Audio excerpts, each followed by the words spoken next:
Amen. Mwaramutse mwese. Mwongere muhagurukeho gatoya. Hanyuma mbabwire icyo dukora. Turaririmba indirimbo imwe, niyo ndirimbo ngufiya iba mu ndirimbo zacu.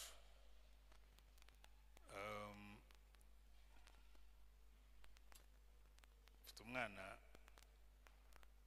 iyo bwabaga bwije cyane tukamubwira ngo atere indirimbo, ahita agatoranya iyo ndirimbo. Ninde wumviye ariyo? Kadayi ifite ibitero bibiri. Kadutere umwami ivuga nanjye ndumva, ariko muyiririmbe nk'isengesho. Mwami vuga nanjye ndumva,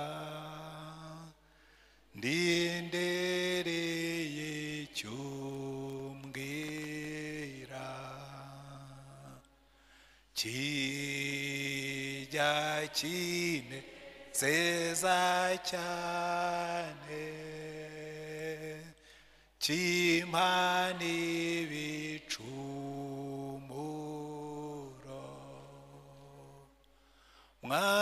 Mwami nguteza amatwi,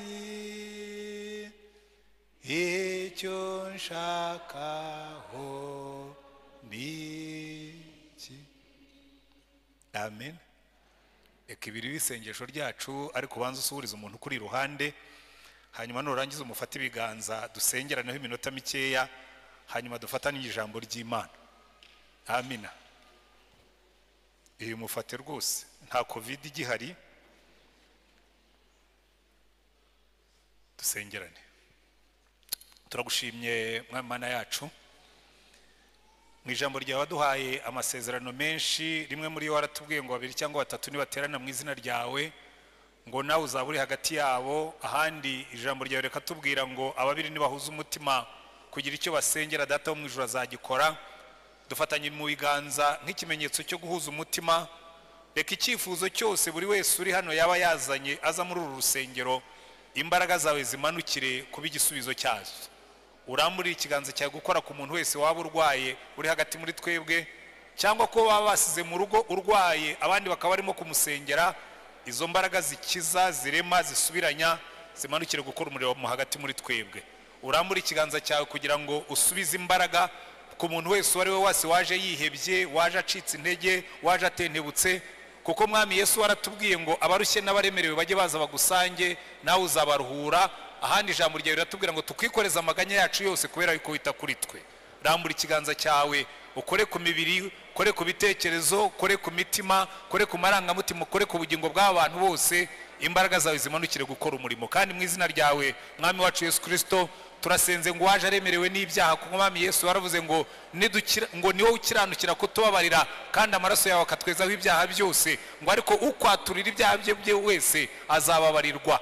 Reka umwuka wawe ramanukire kwemeza abantu ibyaha byabo, kugira ngo uyu munsi abatakuzi bakumenye, kugira ngo uyu munsi abakumenye basubire inyuma bagaruke mu nzira, kugira ngo uyu munsi natwe twese tukigendana nawe twambikwe imbaraga nshya kugira ngo tugendane nawe. Mwuka wera rero, kuko niwe twahawe kugira ngo ukore ibyo byose, genda hagati muri twebwe, genda muri iri teraniro ryose, ntihagire umuntu n'umwe usubira yuko yaje. Imbaraga zawe zikora umurimo muri iri teraniro. Umwami wacu ahabwe icyubahiro, ubwoko bwe buhabwe umugisha, ko ni mu izina ryawe dusaba Umwami wacu Yesu Kristo. Amen. Amen. Imana ubaho umugisha cyane. N'umunezero mwinshi kongera guterana namwe, kuko hari iminsi buri iyo umuntu yagiye mu kiruhuko cy'izabukuru habamo ikintu cyitwa umudendezo, freedom. Ntabwo ukiri umukristo wa paruwase runaka, ubundi muri Anglikani buri hariho n'ikintu, ariko amezi narayarengeje. Hari ikintu kibi bagira, iyo umuntu ashaje burya yiha umudendezo wo kuvuga n'ibyo atagomba kuvuga.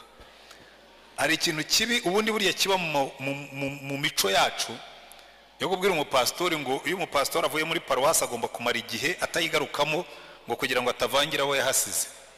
Ubundi ibyo biba mu mategeko, biranditse ahantu kugira ngo nyine utavangira. Ariko ibyo ngibyo babikora kwa pastori bimukiye mu yandi maparuwase, kuko iyo ugiye mu kiruhuko cy'izabukuru uhitamo paruwase ujyamo ukayibera umukristo. Ariko kenshi nabwo kera basabaga yuko ujya mu yindi paruwase itari iyo ngiyo wari urimo. Ibyo ariko byarashaje, byavuyeho, ubu muri kino gihe ntabwo bigihari, muhumure. Rero n'amezi batanga ubundi igihe nararengeje kuko maze umwaka hafi, ubwo nyine mfite uburenganzira bwo kuba umukristo w'i Remera, kandi ayo mategeko ntabwo bakibatindaho cyane.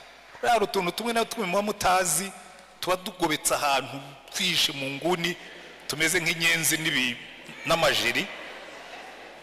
Ariko hari igihe umuntu agira gutya yabivumbura gato ukabona amajeri araje, ariko nta kivumbuka, sinzi uko byagenze. Rero ibyo ngibyo ni umunezero kugaruka hano.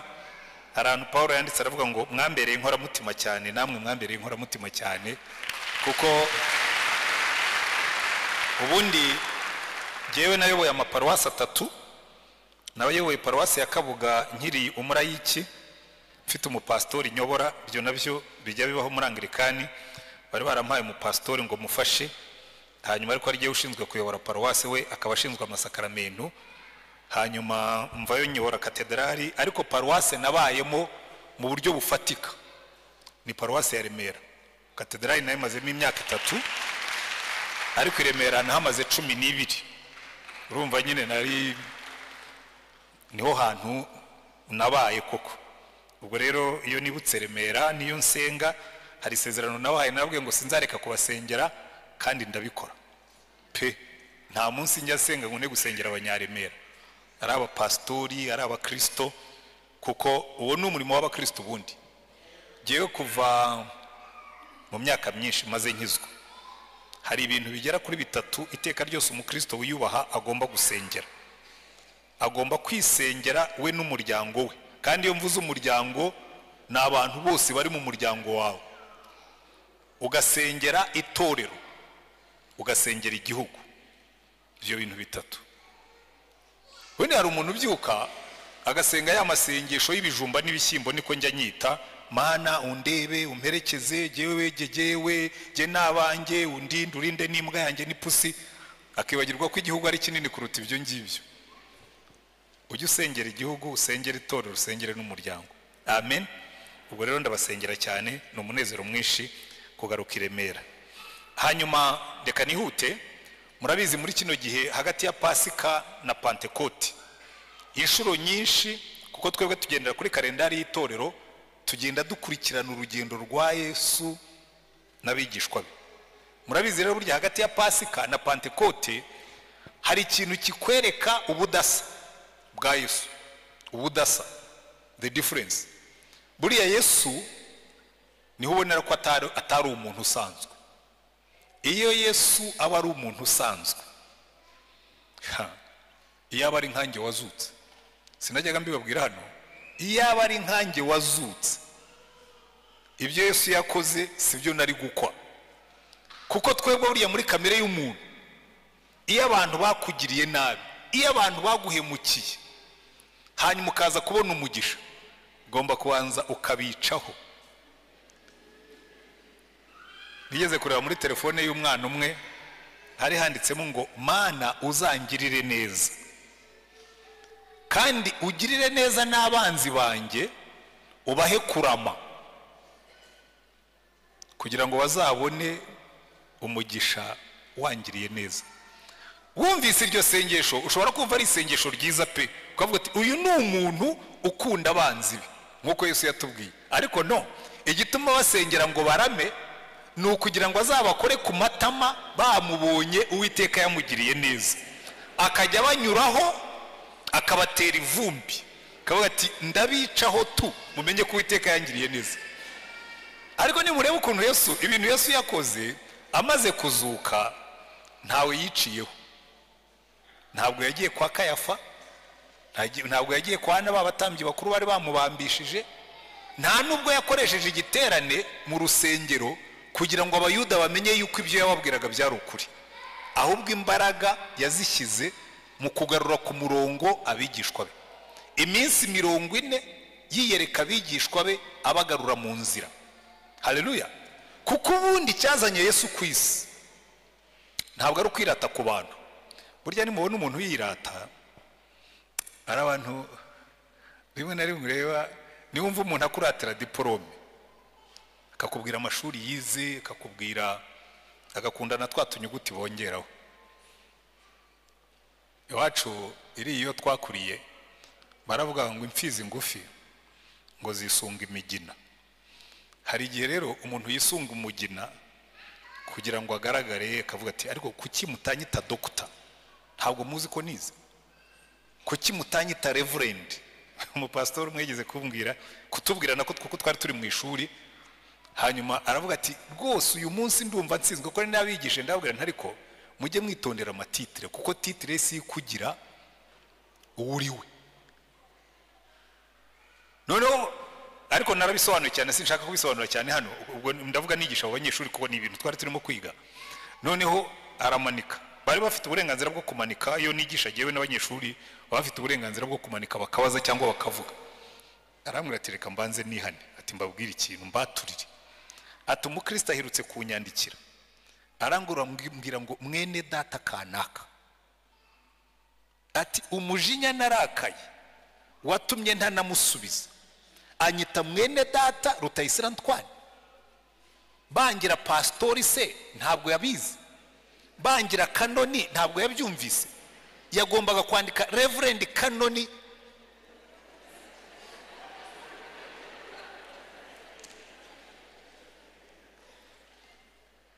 Hanyuma yarabyihannye. Buriya Yesu iyo rwose ashaka kwica ku bantu aba yarabikoze, ariko icyari cyamuzanye ntabwo ari ugukora abantu ku matama. Icyari cyamuzanye si ukutwereka ko akomeye, kuko niyo ashaka kutwereka ko akomeye hari ibintu atakoze yari kuba yarakoze. Yari kuva ku wa mbere akageza ku cyumweru akora ibintu bihambaye, agasiga ibintu bihambaye kugira ngo abantu bazibuke ko hari umuntu uhambaye waciye mu isi y'Yerusalemu. Ariko ntabyo yakoze, yagendaga n'amaguru.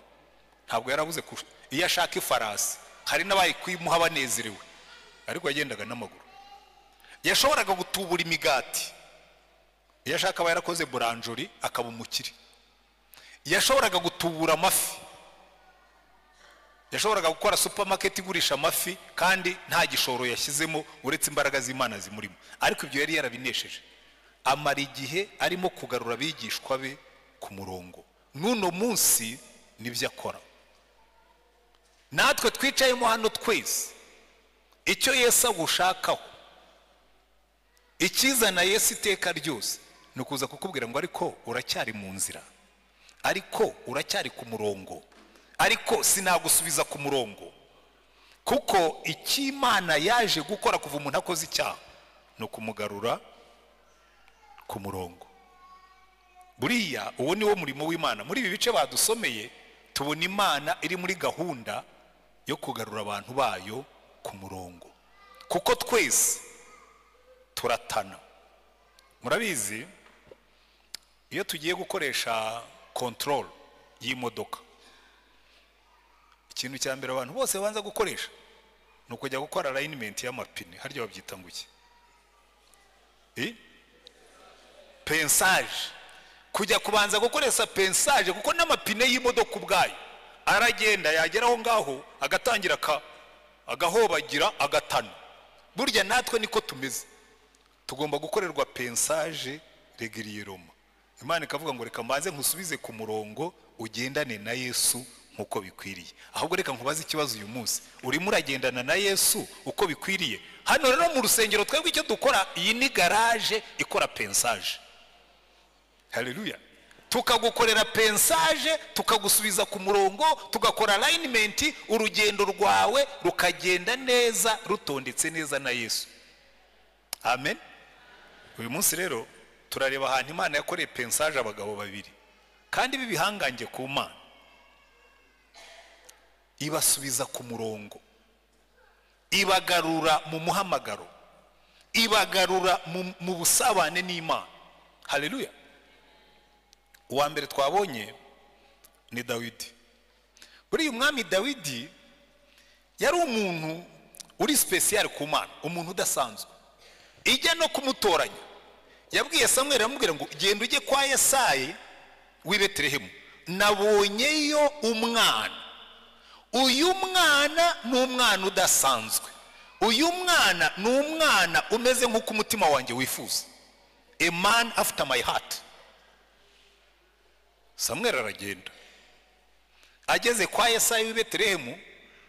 Yesayi we nta nubwo yajyaga abona ko Dawidi ari special, ntabwo yajyaga abona ko Dawidi adasanzwe. Burya hari abana baba badasanzwe ariko we ntushobore kubibona, ariko Imana ikajya ivuga ngo nyamara uyu muntu nubwo umubona yoroshye, uyu muntu nubwo umubona asanzwe, uyu muntu nubwo umubona ari mugufi, uyu muntu nubwo umubona wenda atari igitangaza mu buranga cyangwa mu bwenge, ariko ari special kuri jyewe.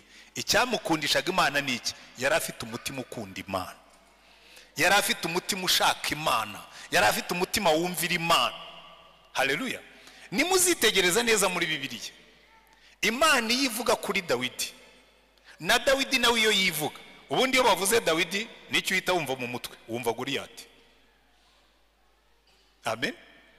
Ariko Dawidi we agiye gupfa aravuga ngo ya sinshaka ko muzanyibukira kuri Goliyati, sinshaka ko muzanyibukira ku ntambara narwanye. Aravuga ngo nimushaka kwibuka Dawidi mujye muvuga ngo umuhimbyi w'igikundiro wa zaburi za Isirayeli, nguwo umwami, nguwo Imana yasize amavuta. Urumva uwe yaravuga atoya ntimukanyibukire kuri biriya byo hanze. Njya mbibwira abantu nanjye, hano mu Giporoso hari abantu duhura kamwe atari ko ntabwo kiba mu Giporoso, ntashwe yagiye mu kiruhuko cy'izabukuru, ngo abantu se ko bakivuga ngo hari ngo iremera kwa Rutayisire. Ntabwo ari nyine iryo ni amakosa y'abantu. Hano ni muri Anglikani y'Iremera, hano ni mu Giporoso, ntabwo ari kwa Rutayisire. Kwa Rutayisire ni mu Rukiri. Ariko abantu baragenda bakakwitirira ibintu by'inyuma. Ubundi nanjye umbajije uru rusengero ryo ntabwo ariko runezeza, nezezwa n'abantu bakijijwe, nezezwa n'abantu bahindutse. Kuko ubundi Yesu natunguka mu kirere, ijambo ry'Imana ritubwira ngo ibi byose azabanza ngo abitungeho, niba ari umuriro azashyiramo, niba ari razeri azakoresha, ngo ibi byose azabanza bizingazinge abitwike. Hanyuma mubwire ngo rero umwami Yesu ngo ndiremera, ngo twari twarubatse urusengero runini, ati nyine runyereke. None se wamaze kurutwika? Nyine nibyo nakubwiraga, ntugatinde kubizashira, ujye utinda kubitazashira. Kuko muri ino si abantu benshi iyo batureba tugenda bishimira ibimodoka binini dutwaye, ngo musigaye mubona imodoka kana kagendamo, ngo ye aragenda mu kimodoka kinini, ariko mu ijuru ntibamuzi. Kandi icyo kimodoka kinini, believe me, icyo cyo kiranabikwiyerekera. Uzapfe bakujyane Rusororo, rimwe na rimwe nta nubwo kiguherekeza, bagushyira muri korubiyari y'inkodeshanyo, ikimodoka kigasigara mu rugo. Ibigaragarira amaso burya sibyo bifite akamaro. Niyo mpamvu Dawidi yavuga ngo biriya bigaragarira amaso kwica Goliyati ntabwo bingana no guhimbaza buri imwe ivuga icyubahiro cy'Imana. Ariko Dawidi, buriya revolution Dawidi yazanye muri Isirayeli ni ukuririmba zaburi. Kandi murambe babwira, nubona umwami cyangwa umuyobozi, yaba executive, yaba meya, yaba ministre, yaba umusirikare, yaba umudogiteri, yaba umuki, nubona umuntu ufite icyubahiro uririmbira Imana, bakoma amashyi ukamubona ko mu mashyi koko abyemera afishizemo imbaraga, uzavuge ngo uriya ashobora kuba yarasobanukiwe ikintu abandi batasobanukiwe. Dawidi iyo bavugaga Imana yitereraga hejuru akabyina. Muribuka bazamuye isanduku y'Uwiteka, Dawidi niwe wateraga chorus, abajya imbere arabyina, arataraka. Mikali wamenyereye protokole avuga ati yewe we dore wa mwami umwami wa Isirayeli aribeyura imbere y'abagaragu n'abaja nk'umuntu wahongwa wa burebure. Aramubwira ati buriya nibeyuraga imbere y'Imana yanjye. Haleluya. Yanguye inyuma y'intama ikangira umwami wa Isirayeli. Haleluya. Ariko bambe abantu Imana izamura mukibagirwa aho yabakuye, nzajya mbaririmbira nk'ikivumvuri. Ubwo iyo mvuze gutyo abanyamujyi ntibashobora kubyumva, kereka abantu babaye mu cyaro. Abantu mwaririmbiye ibivumvuri mwamuzi icyo nshaka kuvuga. Twajyaga dufata ikivumvuri tukagitunga ku katsi, hanyuma warangiza ukakizunguza gutya kugira ngo kimere nk'igishaka kuguruka, ugashyiraho umunwa wagiye ngo wow.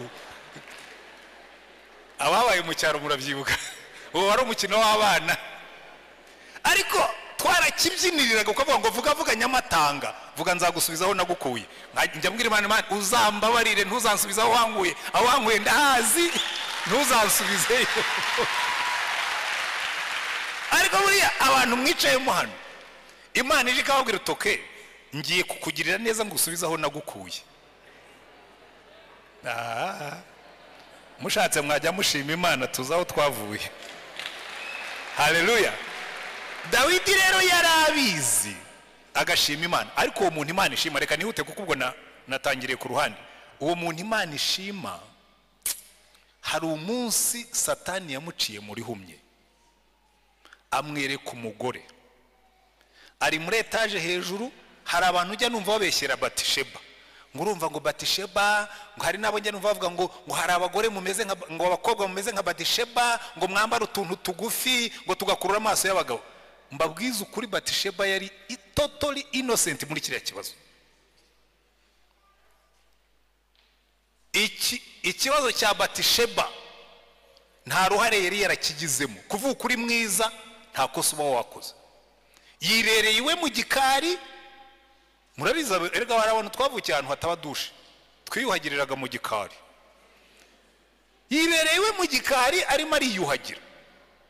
Buriya ikibazo cy'abantu bafite amazu magufi baturanye n'abantu bafite amazu maremare. Uba wibereye muri dushe, umuntu utuye hano hirya arimo kureba muri dushe yawe, ameze gutya. Ikigabo gihagaze kuri bariko, umugore yibereye muri dushe. Nerega none munsi birabo, yibereye muri dushe arimo ariyuhagira, arisiga bya bindi abagore mukora mugati. Erega bambe hari igihe mbareba nkabagirira impuhwe. Uzi ko mwiza muri uyu mujyi nabyo ni ikibazo. Jewe sindi umugore, ariko iyo ndebye abana Bari bari muri uyu mujyi, ibigabo bifite amaso yaturumbutseyo, ndavuga numva mbabariye abakobwa b'inzore n'abagore beza, kubera ko ba Batisheba ni benshi no muri uyu mujyi wa Kigali. Ibyo mvuga mbifitiye igihamya. Umukobwa yinyurira mu muhanda, ibigabo bigahagarara, ati untwara uzanjyahe, kandi yakwanga ngo kiriya gikobwa kirasuzugura, yagusuzugura ubundi gahunda muri mufitanye niyihe. Abagore b'inzobe reka twikomereze.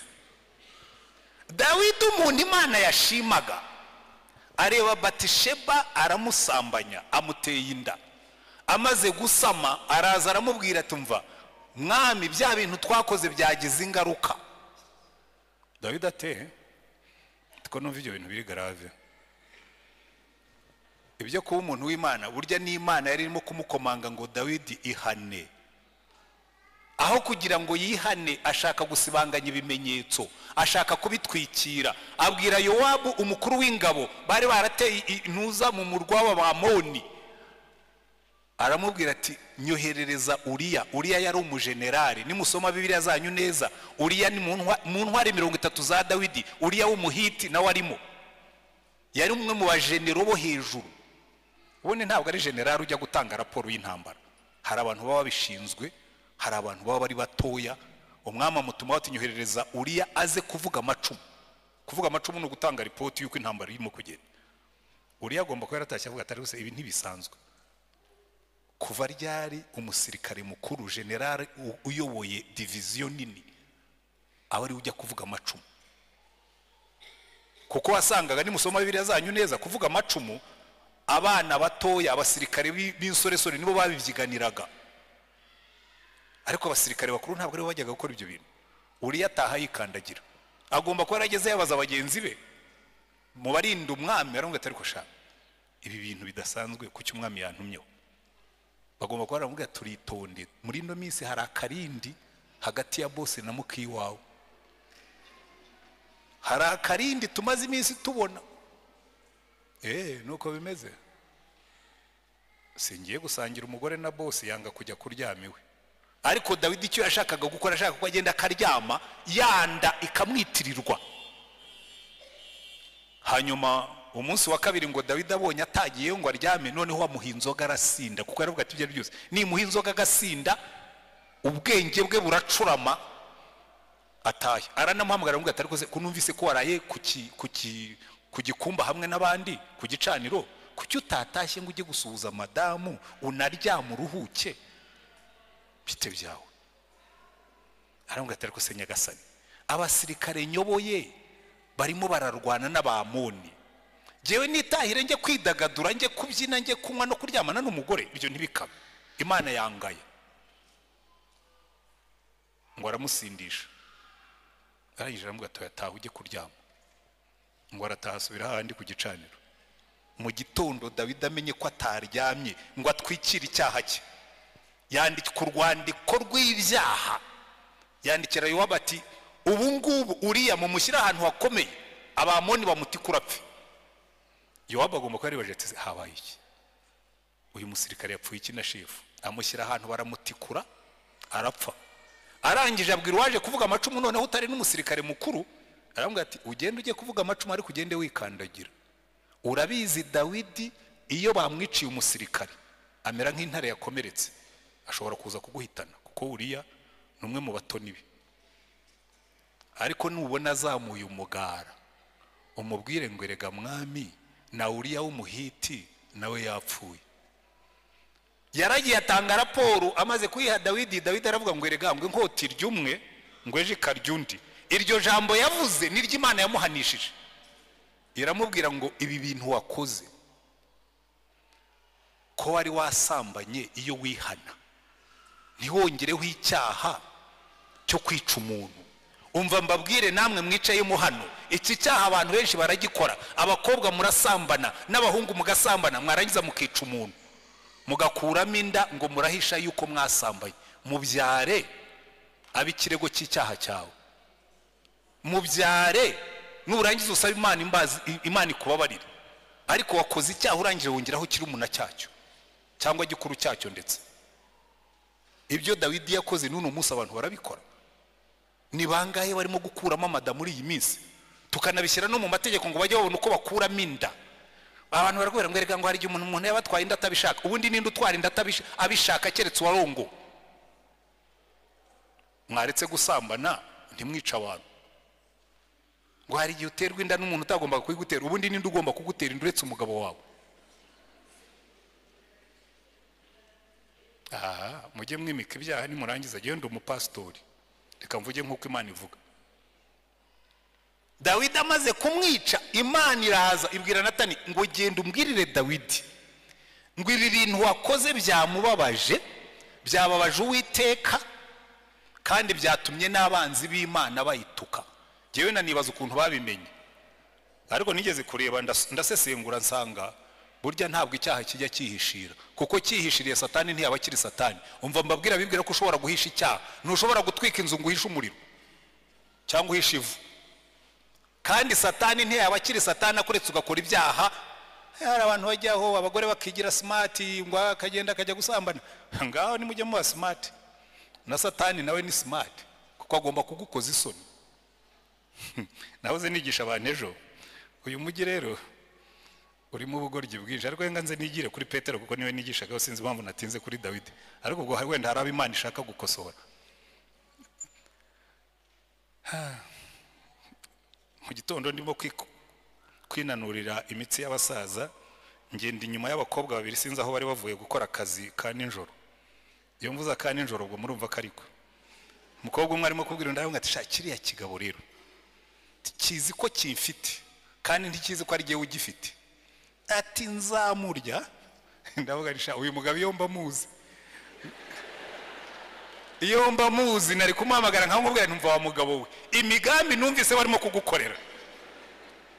Abantu rero ngo musigaye murya abana waretse ko ari bo barimo kubarya. Umva umukobwa aragenda abwira undi ndamubwira ngo wazandobeshejeho. Ndavuga ntiyampaye nka noneho uyu we baramurya ari babiri. Ngaho mwicaremo hano babarye mwibwira ngo muri bitangaza.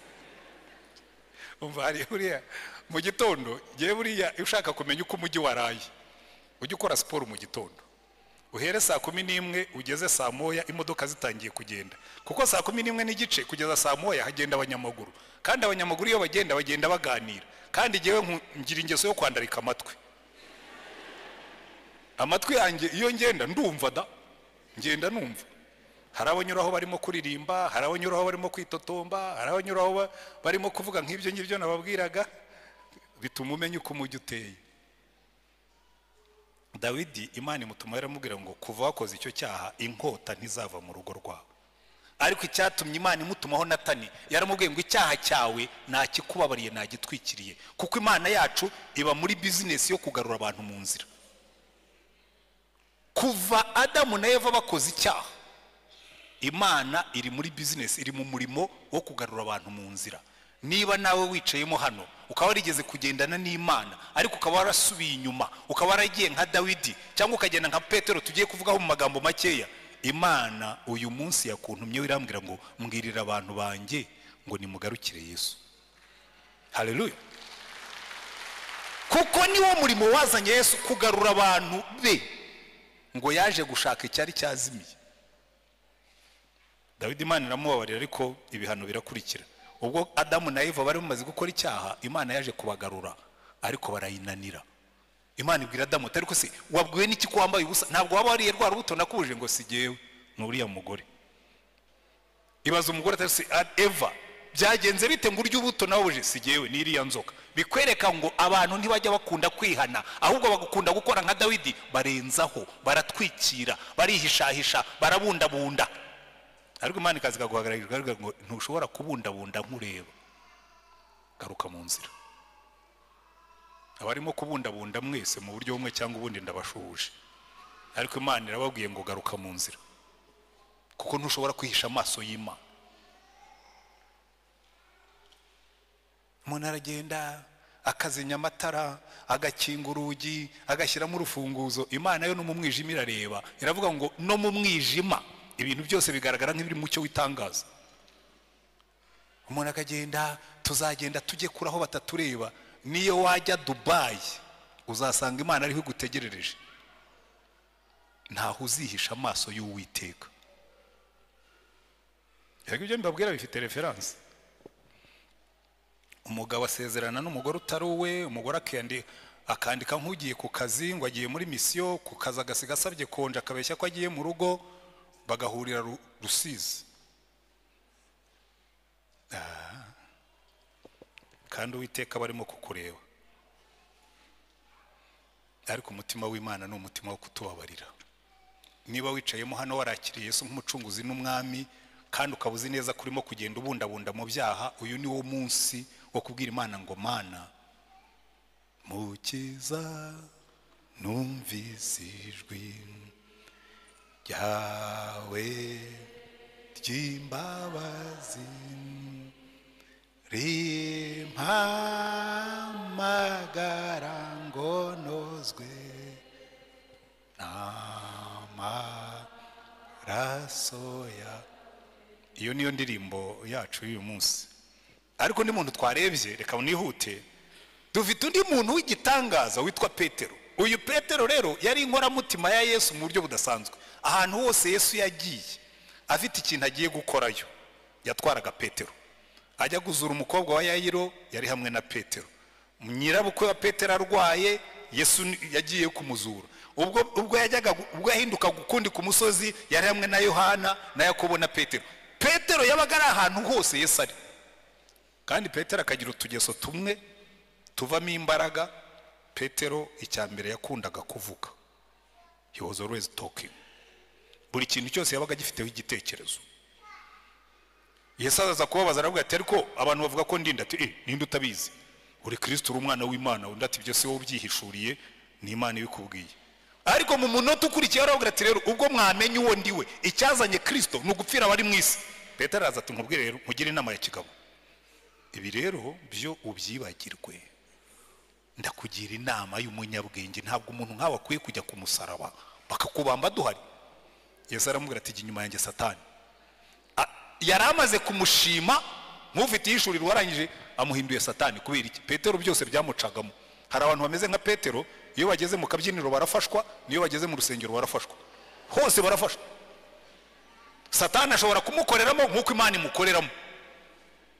Halo, abafashirizwa hose ndabashuhuje. Ariko Petero Yesu agiye kubambwa aramubwira ati rero Petero, wowe ibyawe ubyitondemo. Kuba muri mwitegereza Petero yari afite ibintu byinshi. Aramubwira ati witonde, wowe Satani yagusabye ngo akugosore. Petero aramubwira ati oya, ntabwo nzi jyewe Simoni mwene Yona, icyatsi cya muranda kirandurwa n'uwihaza cyo sinshobora. Wenda ngaba abandi basigaye bashobora kukwihakana, ariko no to me jyewe utubana utanze. Saramureba aramubwira ati ariko Petero, kuramo amashagaga uranyihana kana gatatu. Petero aramubwira agatoki ati ndakurahira rwose. Yesu aramwihorera yikomereza urugendo. Yaramwihakanye, ariko birangije reka tugera aha ngaho twasomye uyu munsi. Yesu amaze kuzuka, kwa kundi nababwiye atakoze ibyo abantu bari bategereje. Bari bategereje ko namara kuzuka ari buze akagarura ubwami bwa Isirayeli, bakagura amakote bakicara mu myanya, abantu bakamenya yuko batataye umwanya bamukurikira. Azutse babona nta kintu arimo gukora. Petero rero nk'umuntu ukunda ibikorwa ibifatika, ahamagara abagabo n'ubundi bateye nkawe bakunda ibifatika. Burya abagabo niko tumeze. Nuhamagara amasengesho abagabo ntibazaza, nuhamagara muri fundraising bazaza ari benshi, kuko abagabo twe dukunda ibintu birimo imbaraga bigaragaza ko turi abagabo nyine. Hanyuma Petero abwira Yohana na Yakobo bene Zebedayo, abagabo babiri bakunda kuba active. Basanze umugabo yirukana amadayimoni mu izina rya Yesu, baramwe tubasha kubuta dukurikira, silence, ambaraga pfukamunwa kandi ntuzongere kuvuga muri iryo zina. Baca mu mudugudu w'Abasamariya banze kubacumbikira, babwira Yesu bati twemerere tumanura inkuba n'imirabyo n'umuriro tubatwike. Saravuga ati ariko saba bene Zebedayo muratwika abantu. Undi munsi baramubwira ati ariko nugera mu bwami bwawe ndashaka ko Yohana azicara ibumoso nanjye nkicara iburyo, tukajya abantu batubona nyine bakamenya yuko Yesu aravuga ati izo ambisiyo zanyu. Nabo bari bahari. Hari abagabo b'ibitekerezo rero, ubitwa Toma wafataga ibifatika. Yesu yazutse, baramubwira ati Toma, Yesu yazutse, aravuga ati mva mujye munkuraho amarangamutima nk'ay'abagore, jyewe nemera ibyo mbona. Mumubwire niba yazutse azanyiyereke, nshyire ikiganza mu rubavu anyereke n'inkovu mu biganza. Hari abantu rero duteye dutyo. Nanjye jyewe nkunda ibifatika, ndi umuntu wa Toma. Numbwira ngo kwizera kurakora, banza ubikore mbibone. Wimbwira ngo wazuye umuntu Tanzania, muzuri Kigali nanjye mubone wamuzuye. Jyewe nshaka ibintu bifatika. Na Toma yari ahari. Hari n'undi mugabo w'umusesenguzi witwa Natanayeli. Baramubwiye ati rega twabonye Mesiya. Ati Mesiya, ariko se mwebwe mugira ubwenge, hari icyiza cya Nazareti, murambwira ngo mwabonye Mesiya uvi Nazareti? Baramubwira ati ariko ngwino urebe. Ariko yaraje abonye Yesu. Yesu aramureba aramubwira turabizi wenda kwemera cyane, uri umuyuda utigira mu buhendanyi. Ati yewe uranzi? Ati ntakumenya se, uri munsi y'igiti cy'umutini nakurebaga. Sinzi icyo yari yahakoze, ariko kuva Yesu yarabizi yaramubwira ati mva kubuza ibyo nakoze munsi y'igiti cy'umutini, uri umwana w'Imana. Hari ibintu umuntu akora yiherereye. Jewe njya nkeka ibintu bibiri, so atashobora kuba yarahasenze isengesho, cyangwa ashobora kuba yarakoze ibindi umuntu akenera gukora abandi batamureba. Sinzi kimwe muri ibyo ngibyo cyo yari yakoze. Icyo nzi ni kimwe, kuba Yesu abizi byamwemeje ko ari umwana w'Imana. Na Natanayeli yari ahari. Aba bagabo rero buriya baragoye cyane. Petero aravuga ati ariko murabona ibintu by'uyu mugabo bisobanuka? Tugiye nisubiriye kuroba. Baterega natwe turajyana. Baragenda bajya kuroba, Yesu arabihorera bararoba, bafata ubusa ijoro ryose. Mu gitondo bakora ku matama ariko mu kinyabupfura. Araza watafite n'ubwato, adafite n'ibikoresho, afata ifi. Niba yarazihamagaye zikizana, niba yarabigenje simbizi, afata ifi arazotsa. Arangira avuga ati bagarison bana banjye hirya hose mu burobyi murimo murafata se? Bati wapi, twarahe turoba ntacyo twafashe. Ariko ubundi ubwo mwebwe iyo mirobere yanyu ni munajya inshundura iburyo. Bazinazi iburyo ngo bafata amafi menshi yuzuramo. Aho bari bahagaze hari amafi ariko ntibashobora kuyafata. Yohana abwira Petero, turabizi Petero twafashwe, uriya ni boss, nta wundi ushobora gukora ibintu nk'ibi. Petero yakoze ubugoryi ngo afata imyenda ayishyiramo. Ubundi umuntu yagiye kwinaga mu mazi akuramo imyenda, we yagiye kwinaga mu mazi arabanza arambara, aroga aragenda asanga Yesu. Yesu aramwihorera. Buriya Yesu akora nk'abamama. Kera mama iyo yabaga ashaka kunkosora ku bintu ntabwo yambwiraga atarangaburira, yarekaga nkabanza nkarya kugira ngo atantesha apeti. Namara kurya akambwira atari ku bundi biriya bintu. Na Yesu yarabaretse barabanza bararya kuko bari baraye baroba ntacyo bafashe. Amaze kubaha ifu aramubwira ati Petero, tubisubiremo rero, reka dukore dekonte, dukore reviziyo, dukore controle. Ubundi urankunda kurusha abangaba? Petero aravuga ati mwami, uzi ko nkukunda. Mu zindi translations, mukundi guhindura kwa Bibiliya, ijambo Yesu yakoreshaga yaramubajije ngo urankunda n'umutima wose n'ubwenge bwose n'imbaraga zose, agape. Aramubwira ngo jyewe ndi inshuti yawe Filewo. Aramubwira ati ragira abana b'intama zanjye. Amushubije mu cyizere. Umuntu uzakwizera akaguha n'abana be, ujye umenya ko burya yakwizeye koko. Ragira abana b'intama zanjye. Kandi intama za Yesu ni abantu, ntabwo ari intama ziriya z'inyamaswa. Oya, abantu bamaze iminsi bamereye nabi ngo ninjye gushaka famu, ntabwo ndakicwa ndakamanikwa. Mbe nararagiye abantu ndangize ndagira inka ntoya? Nzaragira abantu ndinde mpfa? Yesu yarambwiye ngo ragira abana b'intama zanjye, nzaragira abantu. Inka mujye muziragira mu mpamata nzayagura.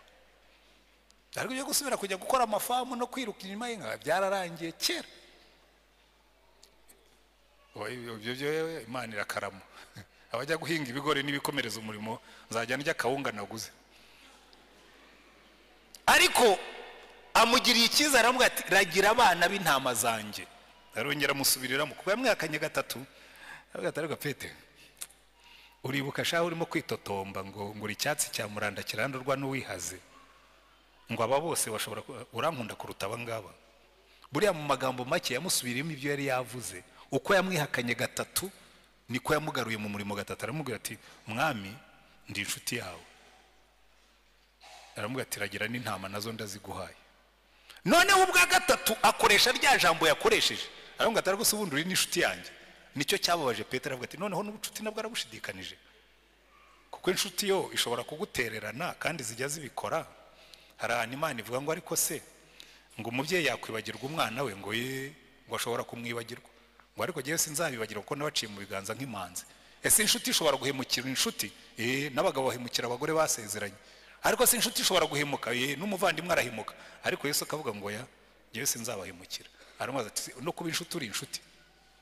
Ngo Petero arababara, aramubwira ngo mwami, umenya byose, n'ububwa bwanjye urabuzi, ndi ikivangavange, mfitemo urukundo rugukunda ariko mfitemo n'ububwa, mfitemo urukundo rugukunda ariko mfitemo n'ibindi, ariko urabizi neza ndagukunda. Aramubwira ati ragira intama zanjye. Yamwihakanye gatatu, amusubiza mu murimo gatatu. Natwe nibyo Imana yiteguye kudukorera uyu munsi. Wenda wicayemo hano wagendanaga na Yesu, ariko muri no minsi warakonje. Wagendanaga na Yesu, ariko muri no minsi isi yarakuririmbiye urikiriza. Erega hano hanze isi iraririmba bene data. Hano hanze hari isi iraririmba, isi ya hano hanze iraririmba, ishobora kugukura muri Yesu urebye nabi. Hanyuma aramubwira ati ragira intama zanjye. Natwe uyu munsi araduhamagara. Ariko reka mbabwire, hari ibintu bitanu Petero yakoze. Niba urimo kubibona mu buzima bwawe, ni nabyo ndangirijeho. Niba urimo kubibona mu buzima bwawe, menya yuko uri mu nzira inyerera y'amanegeka yo gusubira inyuma. Ikintu cya mbere Petero yakoze cyamuganishije mu manegeka, Yesu yaramubwiye yanga kubyemera. Aramubwira turaza kunyihakanaho kugira ngo yemere ibyo shebuje yamubwiye, yanga kubyemera. Ikintu cya mbere kizakubwira kuri mu manegeka yo gusubira inyuma, nubona gusoma ijambo ry'Imana kwawe kwaragabanutse. Niba wari umuntu usoma umusomyi ukaba warabivuyeho, niba wari umuntu usoma ijambo ry'Imana ukaba warabitezutseho, menya ngo uri mu nzira y'amanegeka yo guhirima nka Petero ukihakana shobuja. Nubona iki kimenyetso cya kabiri nacyo kiri mu buzima bwawe, ikindi Petero yakoze, Yesu yarababwiye ngo mube maso musenge kugira ngo mutajya mu moshya. Ngo abwira Petero na Yohana na Yakobo, aravuga ati muze tujyane mumfashe, ariko nanjye mbafashe gusenga kugira ngo mutajya mu moshya. Agarutse asanga Petero arasinziriye, aramubwira ati Petero urasinziriye, nibyo nakubwiye, mube maso musenge kugira ngo mutajya mu moshya. Nubona ubuzima bw'amasengesho bwawe bwaragabanutse, kandi iyo ni indwara ifata abantu benshi. Abasore benshi barasengaga bagishaka abafiyanse, ariko hamariye kubona umugore amasengesho yaragabanutse. Abashomeri benshi barasengaga bagisengera akazi, ariko aho kamaze kuboneka ntabwo bagisenga. Abagabo benshi barasengaga n'abagore bagishaka inzu yo kubamo, ariko abimariye kuboneka n'imodoka ikaza, gusenga byaragabanutse. Akenshi uzabibona abarokore benshi basaza nk'isabuni, bagenda batuba. Barabanza bagatuba mu gusoma ijambo ry'Imana, barangiza bagatuba mu masengesho. Wamubwira ibyo kwiriza ati narwara sirimenaje, wamubwira ibyo kwiriza ati narwara igifu, kandi kera ntiyakirwaraga, cyaje aho imigisha yabonekeye. Nubona amasengesho yawe yagabanutse ujye ugira ubwoba. Icya gatatu,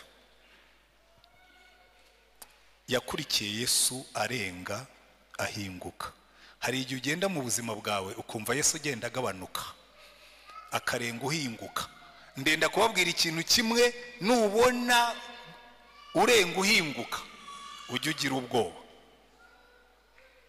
Halo, ariko hari umaze kwibona muri ibyo bitatu maze kuvuga, kavuga kabisa iki ngiki ni jyewe, n'iki ngiki ni jyewe, wenda iki ngiki nicyo cyanjye. Ariko yakurikiye Yesu arenga ahinguka. Hari abantu benshi mwakundanaga na Yesu, uretse ko atari na benshi cyane. Abantu bakunda idini, bakunda uburokore, bakunda guterana, ariko Yesu muzima abenshi ntabwo bigeze banamubona. Ariko nukurikira Yesu arenga uhinguka, umenye ko ubwo uri mu nzira yo kuribwa n'amadayimoni. Icya kane yakoze, yose umuriro w'abanzi ba Yesu. Ageze mu nzu y'umutambyi mukuru yagiye kota umuriro. Burya inzira ya mbere yo gusubira inyuma ni ugutangira kuba inshuti y'abanyabyaha.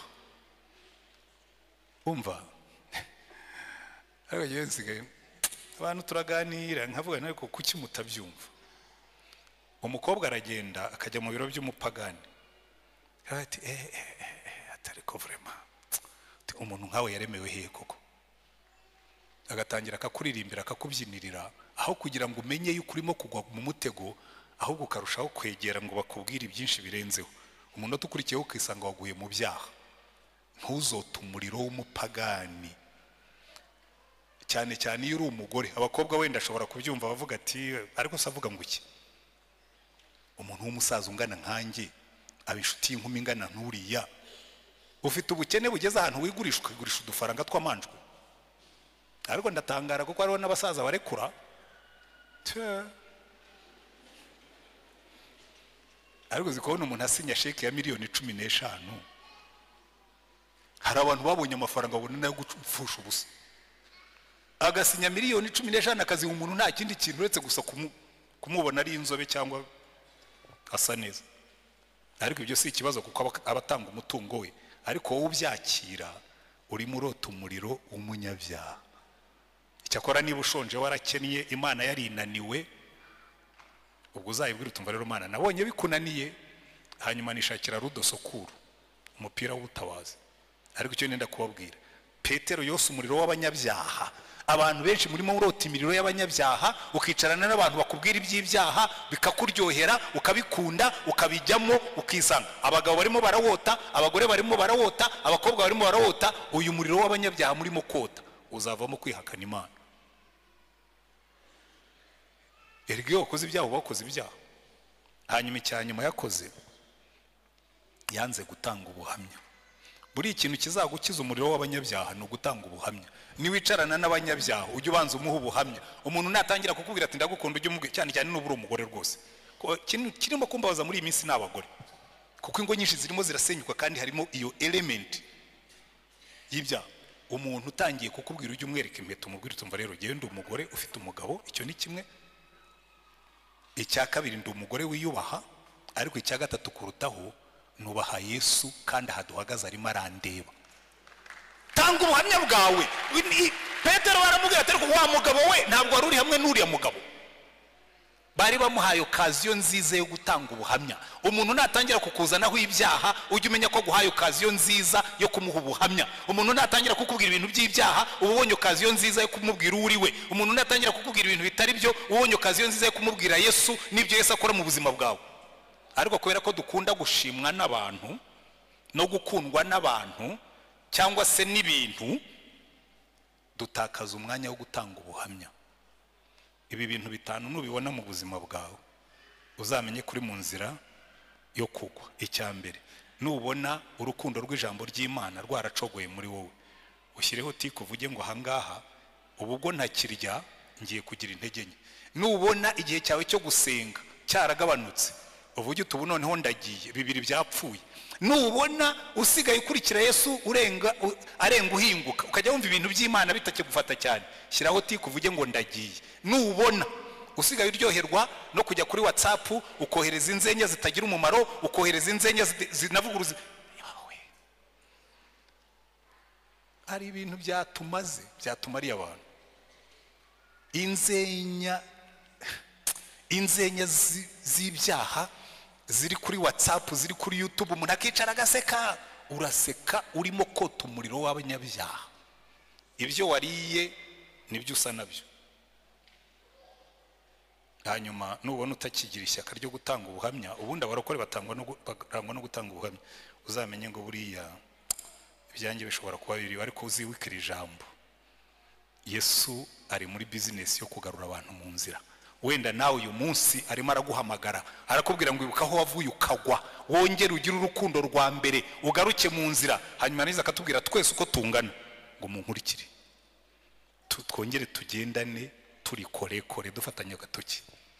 Wenda wumvise ijambo ry'Imana rikora ku mutima wawe, wumvise hari ibyo Yesu arimo kukubwira, wumvise hari aho urimo gusubira inyuma, wumvise hari aho urimo kugenda nabi, wumvise hari ibyo ugomba gukosora, wumvise hari ibyo ugomba gusubiramo. Niba wumvise Imana ivugana nawe, ngirira neza, wigirire neza, uzamura ikiganza ubwira Imana ngo Mana mukiza numvise ijwi ryawe ry'imbabazi